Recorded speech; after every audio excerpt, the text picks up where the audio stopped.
अरे होमा, होय. अरे बाबा, मी रात पासून तुला फोन लावतो ते ती जाणी आहे म्हणलं असतं आणि तू फोन स्विच ऑफ करून ठेवलास. मी काय जाणून स्विच ऑफ केलो का माया मांग मोठ्या भानगडी राहतात का? तुझ्या माग 12 मास भानगडी का केला सजून भानगड? भानगड म्हणजे माझी सारी आली का नाही का? हा.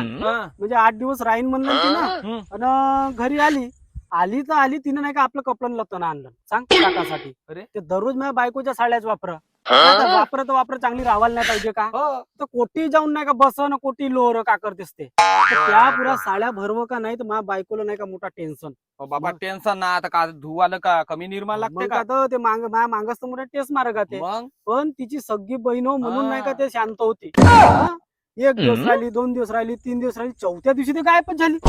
हो तू सारी हो या 8 दिवस राहीन म्हणले ना. अरे म्हणलं तर म्हणलं पण ते गेली गायबच झाली. अरे. मी म्हणलं नको लाव फोन जाऊ दे. मग त्या सावरकरजीच्या घरी आम्हाला नाही का जायचं होतं वास्तू पूजनाला. हा हा तर मग हे गोदरेज मध्ये साडी पावायला गेली हा. मोरपंखीवाली. हो. तर ती अजिबात साडी नाही गायबच ती साडी. मग हिला नाही का डायरेक्ट नाही का सग तिच्या बहिणीवर गेला. हा. मग हिनं माझ्या मोबाईलवरून तिला लावलं फोन. फोन. हो हा. हो गे म्हणते ती साड्या चोराला आलीस का गे आलीस म्हणते का माझ्या गे? घरी. हा? हा. आणि मग ते म्हणते का तुम्हाला का चोरीचा आरोप लावतेस का गे? हा. अरे बया याची अशी झकामक्की झाली का झाली. काही सांगू नको कोणता शब्द म्हणलं तिनं का माहित नाही. हे पुरुष शांतच झाली माझी बायको. हो. मग नाही का पाय पाय केलं ना तो मोबाईल डायरेक्ट नाही का भीतीला आपटला. दोन बाजूला 2 फलक्या उडल्या त्या मोबाईलच्या काकडचे त्याच्या साडीसाठी. साडीसाठी हो. मोबाईल नवऱ्याचा फुटला मग का म्हणून पजूभावचा फोन काही लागलाच नाही. मोठा धक्कारल्यासारखा लागते बाबा आता. का गं?